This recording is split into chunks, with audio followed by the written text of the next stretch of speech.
네, 안녕하세요. 논준모연구소의 김성하 소장입니다. 제가 이제 연구 모형에도 법칙이 있다라는 강좌를 설명을 하다가 그거를 이해하기 위해서는 측정 도구의 어떤 구성 체계에 대해서 여러분들이 좀 이해를 하셔야 될 필요가 있으실 것 같아요. 그래서 이 부분에 대해서 설명을 드려야겠다라고 해서 바로 또 나중에 시간이 지나면 잊어먹거든. 그래서 그냥 바로 지금 설명을 하고 있습니다. 측정 도구의 구성 체계에 대한 문제인데, 구성 체계. 측정 도구가 뭐냐? 그거부터 한번 이야기를 해보고 넘어가야겠네요. 우리가 이제 연구를 할 때 반드시 필요한 게 연구 도구입니다. 이 연구 도구는 연구 대상이 있고, 이 대상에 대한 어떤 연구 문제의 검증, 연구 문제의 검증을 위한 도구로 사용되는 거죠. 연구 도구. 그래서 이 연구 도구가 어떤 문제를 어떻게 검증하느냐에 따라서 도구가 달라지죠.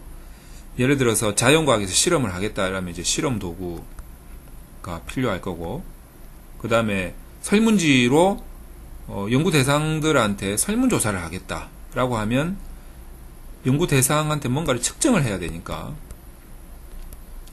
이게 아니더라도 예를 들어서 줄자로 뭐 어떤 측정을 하겠다, 키를 재겠다, 몸무게를 재겠다, 뭐 이런 것도 다 측정 도구가 되겠죠. 하여튼 측정하는 것은 다 측정 도구다. 뭐 대부분 이제 실험 도구, 측정 도구 뭐 이렇게 많이 씁니다. 그런데 이것들을 다 포괄하는 용어가 연구 도구고, 보통 설문지로 했을 때는 측정 도구라고 많이 하죠. 생각을 측정을 해야 되기 때문에. 그래서 측정 도구라고 표현을 많이 쓰는데, 이 측정 도구가 설문지인 경우에, 설문지는 가만히 생각해 보십시오. 뭘 물어본다는 뜻이죠. 뭘 물어보는데, 이 연구 대상의 생각을 지금 어떻게 생각하는데요? 물어보는 거지 않습니까? 생각, 인식, 주로 요것들을 많이 물어보죠. 물론 이제 너희 집에 숟가락 몇 개 있는데, 네 나이가 몇인데, 이런 아주 기본적인 특성을 물어보기도 합니다. 그래서 이제 이런 것들을 물어보는데, 대부분 이 생각이나 인식 같은 경우에는 이 사람이 진실을 말하고 있는 건지 우리가 모르는 경우들이 있단 말이에요. 예를 들어서 자살 생각을 물어본다고 해봅시다. 니 지금 죽고 싶나? 이런 거 한 방으로 물어보면 되죠. 한 문항으로 물어봐도 될 것을 그렇게 물어보면, 자살 생각이 없었는데 죽고 싶나? 죽고 싶나? 아, 나 죽을까? 에이, 죽자. 이렇게 자살 생각을 강압적으로 유도하게 될 수도 있고, 또는 당신 지금 죽고 싶습니까? 하니까 응답자가 속으로 에고 웃기고 있네, 장난이나 쳐야지 하면서 죽고 싶다, 그래 죽을 거다, 어쩔래, 이런 식으로 왜곡시키는 경우도 있을 수 있단 말이죠. 근데 응답을 받은 사람은 그게 유도를 한 건지 왜곡이 된 건지 잘 모른단 말이에요. 그러니까 생각이나 인식은 응답자가 나한테 뭘 물어보는 거지? 잘 모르게 나는 그냥 응답을 했을 뿐이고, 뭐 응답을 했을 뿐인데 몇 개 좀 돌아서 가다 보니 그게 알고 보니까 내 자살 생각을 측정하는 거였네. 약간 모르게 이렇게 싹 돌려서 물어보는 경우가 많습니다.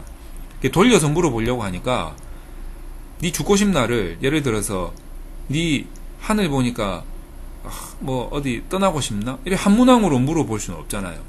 그러니까 여러 가지 문항으로 물어볼 수밖에 없는 겁니다. 그 여러 가지 문항들이 굉장히 구조적으로 짜여져 있다라는 거죠. 그게 바로 측정 도구의 구성 체계에 관한 문제입니다. 이거 하나, 이 체계를 만들기 위해서 얼마나 많은 고생을 하겠습니다. 그 사람의 내가 목표로 하는 그 생각을 정확하게 측정하고 있는가에 대한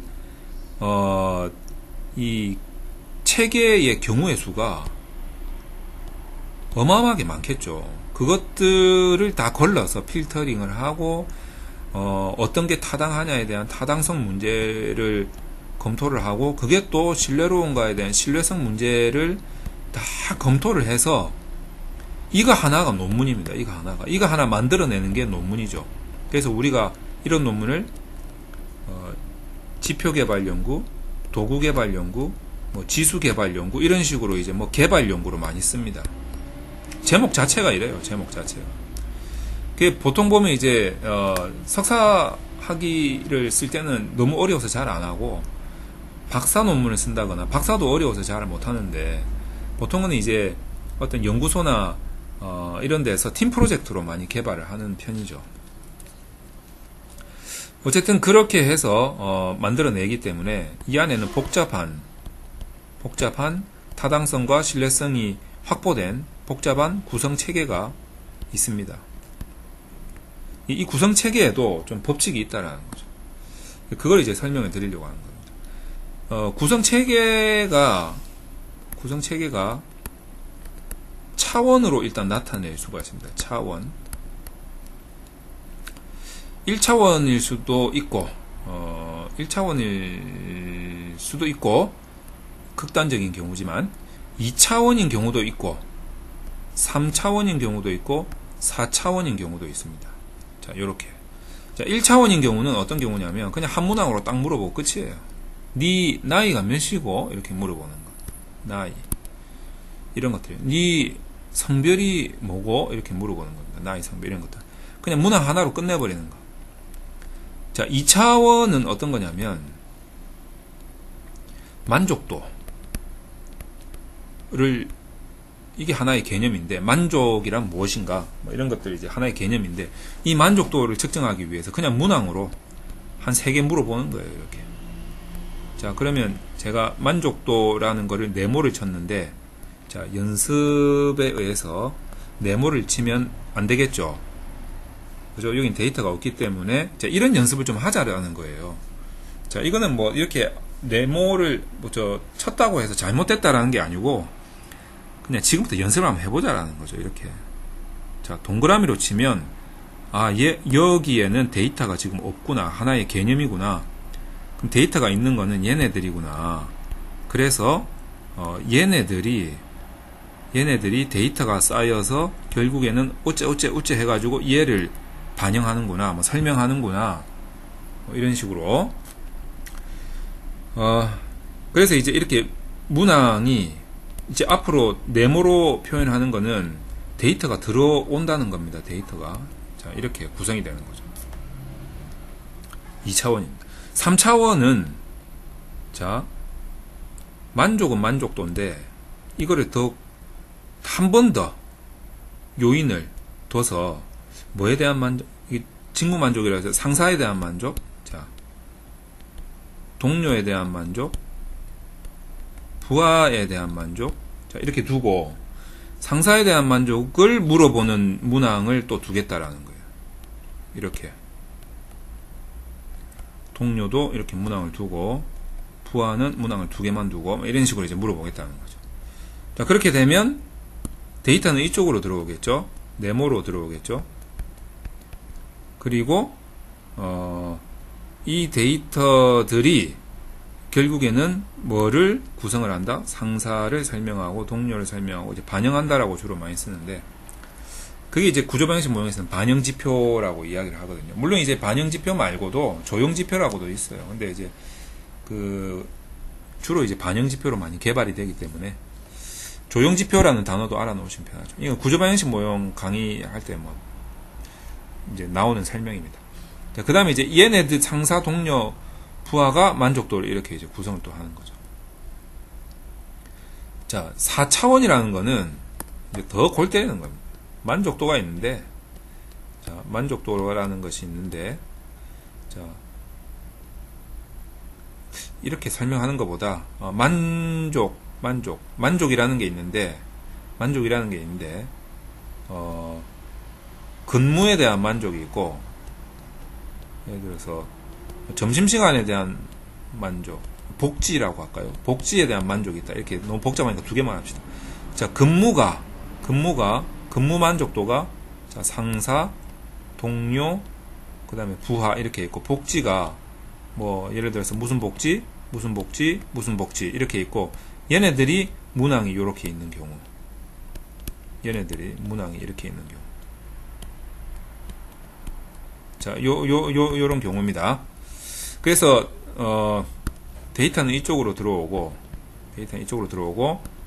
이것들이 얘네들을 반영하고 또는 조형하고, 그 다음에 다시 또 반영하고 조형하고 또는 반영하고, 이런 식으로 된다는 거죠.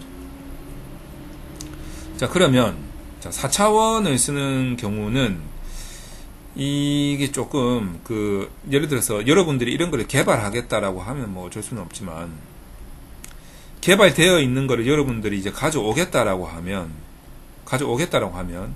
그냥 내가 논문에서는 고수다 이렇게 생각을 하시는 분들은 사용하셔도 되는데, 대부분의 분들은 고수가 아니거든요. 그냥 제가 그냥 간단하게 뭐 여러분들 머리 안 아프게 해드릴게요. 이런 거 쓰지 마세요. 이런 거 있으면 선택하지 마세요. 그게 낫습니다. 이런 거 선택하지 마시고, 예를 들어서 교수님이 이거를 써라 이렇게 만약에 한다면, 이제 여러분들이 가설과 모형 설계를 할 때 반드시 고수들한테 자문을 받으세요. 좀 복잡해지니까. 나중에 이게 뭐 복잡한데 이렇게 생각하시는 분들 있죠? 논문을 안 써본 사람이에요. 그러니까 이게 나중에 복잡해집니다. 문제가 심각해져요. 분석에 들어갈 때 좀 골 때리게 됩니다. 하여튼 그래서 이 설명이 너무 길어지니까 차라리 그냥 선택을 하지 마시고,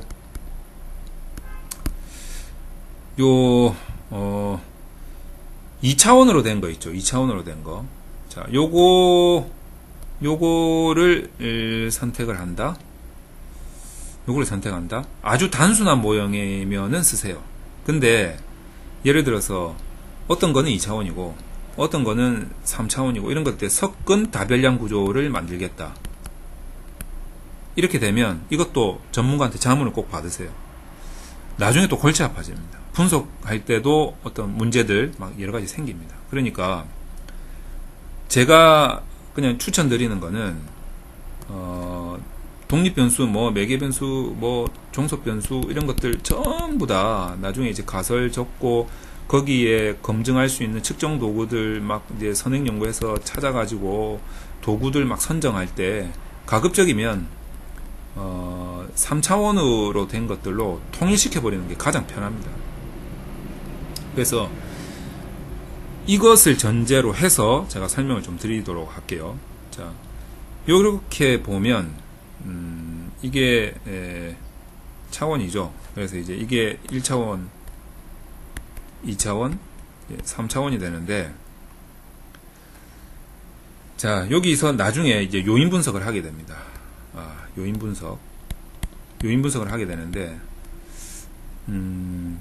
에이모스에서 하는 요인 분석은 그런 용어가 없는데, 제가 이제 여러분들한테 설명드리기 위해서 SPSS가 깔려 있으신 분들은 한번 SPSS에 요인 분석이라는 코너가 어느 카테고리 밑에 있는지를 한번 보세요. 어느 카테고리에 있는지. 요인 분석이라고 없어요. 요인 분석이라고 안 적혀 있고, 그 분석이라는 카테고리를 이렇게 마우스 갖다 대고 클릭하면 드롭박스가 이렇게 쭉 떨어지는데, 요 안에서 여기를 클릭해야 요인 분석으로 이제 들어갈 수 있는 드롭박스가 다시 뜨거든요. 그때 요인 분석으로 적혀 있는데, 이 요인 분석이라는 코너가 지금 어느 카테고리에 있는지 보시라는 거예요. 보시면 뭐라고 되어 있냐면, 여기에 뭐라고 적혀 있냐면 차원 감소라고 되어 있습니다. 한국말로 이제 되어 있는 프로그램에는 차원 감소라고 되어 있어요. 다시 말해서 요인 분석을 하게 되면 차원이 감소된다라는 거죠. 이게 무슨 말이냐면, 지금 여기 이제 3차원이지 않습니까? 3차원인데 요인 분석을 하게 되면 어떤 결과가 나타나냐면, 자, 얘 중에서 이제 요 세 문항 중에서 타당성이, 예를 들어서 요 두 문항이 확보가 됐다. 얘는 이제 나갈이 됐다 이거죠. 나갈이 이렇게 돼 버렸어요. 그러면 얘 두 문항을 자, 방법이 세 가지가 있는데 평균값을 내든지 합산을 하든지 아니면 그 대표값을 하나 정하든지 그것도 아니면은 이 도구를 개발한 사람의 어떤 계산 방법에 의해서 네 가지가 되겠네요. 계산 방법에 의해서 요 중에 하나를 골라가지고 주로 평균값을 많이 넣긴 하죠. 해서 얘한테 줍니다. 값을 얘한테 주죠. 얘도 값을 얘한테 줍니다. 얘도 값을 얘한테 주죠. 그러면 여기에 지금 데이터가 들어왔잖아요. 데이터가 들어왔고 여기에 데이터가 들어왔죠. 여기에 데이터가 들어왔죠. 그러면 어떻게 되냐면 데이터가 들어오면 우리가 지금 방금 무슨 약속을 했잖아요. 무슨 약속을 했습니까? 데이터가 들어온 거는 어떻게 표현하자고? 네모로 표현하자고 약속을 했지 않습니까? 자, 그렇게 되면 여기 데이터 있고 데이터 있고 데이터가 있기 때문에 얘네들은 필요가 없게 되는 거예요. 그리고 이 구조만 남게 되는 거죠. 그래서 2차원으로 감소하게 됩니다. 그래서 차원 감소가라고 제목이 되어 있는 거죠. 그러면 이게 만약에 독립변수였다. 매개변수도 이런 식으로 넘어왔을 거고 종속변수도 이런 식으로 넘어왔을 거예요. 그러면 이제 모양이 굉장히 심플해졌죠. 얘네들을 가지고 가설을 이렇게 만들게 되는 겁니다. 자, 그래서 제가 요 동영상을 보시고 난 다음에 연구 모형도 법칙이 있다라는 강좌를 보시면 연구 모형을 만들 때 얘네들을 가지고 어떻게 만들 것이냐가 이제 다시 분류가 된다라는 거죠. 자, 그래서 이 강좌를 보시고 난 다음에 연구 모형에도 법칙이 있다라는 강좌를 보시면 좋을 것 같아요. 그리고 나서 논문 제목에도 법칙이 있다라는 강좌를 보시면 이 구성이 어떻게 돌아가는지, 논문의 구성 원리가 어떻게 돌아가는지가 약간 감이 잡히실 겁니다. 자, 그래서 여기까지 설명을 드리도록 하겠습니다.